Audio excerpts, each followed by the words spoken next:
Hi, I'm John Crossman and you're watching Video 101.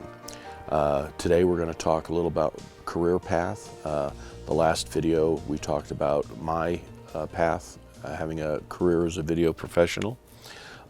In this segment I'm going to briefly try to explain career path of one of my friends, generally known as a shooter, but also edits for some clients that he has, because that's the way it's changed over the last 25 or 30 years. When I started editing, while some photographers could edit, or videographers could edit, a lot of them don't like to edit. And that's even true today. A lot of people that shoot like production and don't particularly care for the set of tools and the set of circumstances that surround actually editing to the final piece. My friend studied communications in school. I have a degree in communications and advertising and public relations. He graduated from school and got a job at, I don't know if they're a Fortune 500 company, I don't want to say their name, but you would recognize them. They're a household brand, national brand. And he was hired by their media department, which was probably called their communications department at the time. And I don't know exactly how broad his thing was, but he was basically a shooter. And so they had decent gear, and they would do corporate videos for this corporation all year round. It was a full-time job, and he did that for quite a few years. I want to say 4 to 6 years maybe. And it was in Florida, and then the company had a bad quarter, and then they had another bad quarter, and they looked around to see where they could cut the money, and they looked at all the budgets and said, well, we're paying this much money to have, a full-time media services department. If we axe that, it'll solve a lot of our problems. It's not a unique story. I've seen that happen quite a few times. Mostly companies cycle through that. They'll create a department because they don't want to pay freelance rates, and then they find out that what they're willing to pay doesn't get them the quality that they want. And so they end up either supplementing their in-house with freelance, or they end up closing their in-house and going back to freelance until somebody else complains about how much money they're spending, and then they look at bringing it in-house. There's one big company in my area that has done that 2 or 3 times that I'm aware of, and they've probably done it more than that.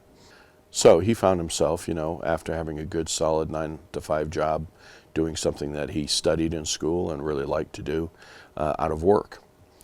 But just because they shut down that department doesn't mean they weren't going to do videos anymore, and it didn't mean that they didn't have videos that they wanted done right then.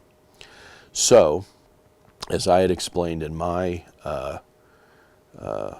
career path, the people that I served at the TV station became my first network of clients.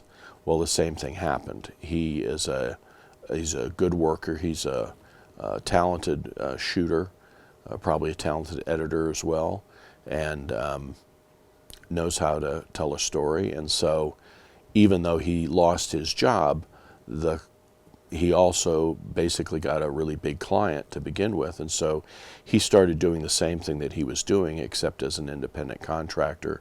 I think there was even, they either gave him a deal on the equipment or something like that. So, I mean, not only did he lose his job, but his employer kind of set him up, to be now the external media partner for the company. So I don't know if he still does work for them or not, but I think he does a couple times a year, still does some work for them. But they had enough work at the time that it gave him a solid foundation. And if you're a one-man shop like I am, it really doesn't take a lot of clients with a lot of projects to keep you busy all the time. I've had a lot of clients and some really good, fairly long-term clients. I mean, a couple of years at a time kind of clients. And that's one of the downsides of being an independent, is clients do come and go. But if you can keep a stable of 2 or 3 pretty good clients, then they'll keep you busy. So that was his path. And after a while, he and his wife looked around in Florida and said, we're tired of the flatlands. We want to go someplace where there's 4 seasons, and ended up moving out west here to Utah because they both like the mountains and skiing and whatnot. So that's why he ended up here. But his clients were still back in Florida. So, you know, he would travel and work out of town quite a bit.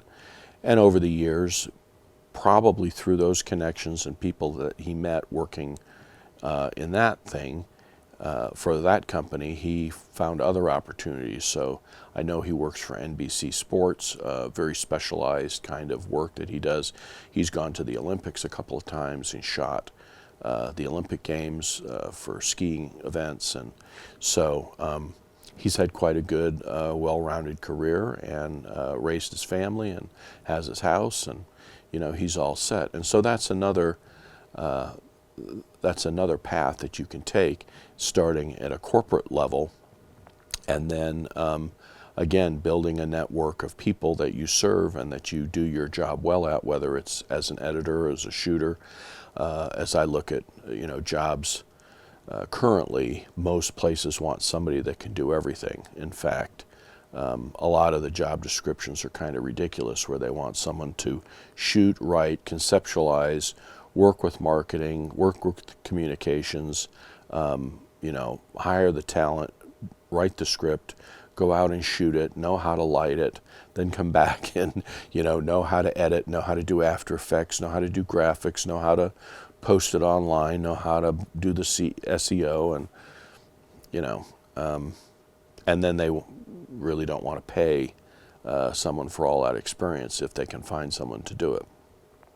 So it's an interesting thing, but the corporate path is another very viable path.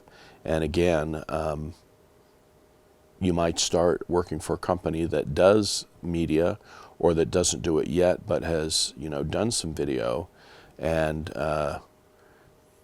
you may start in a different area, and when openings come up, well, you're already there and they know you. And if they go, hey, that Mary, she's, you know, a good egg and she works hard, let's give her a shot at doing this, that can be how you start your career as a video professional. My name is John Crossman, and you're watching Video 101. This segment we've talked about career paths from a corporate point of view.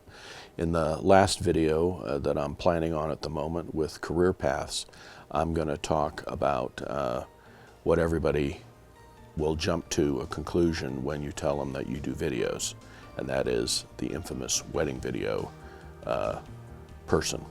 So thanks for watching, and we'll see you next time.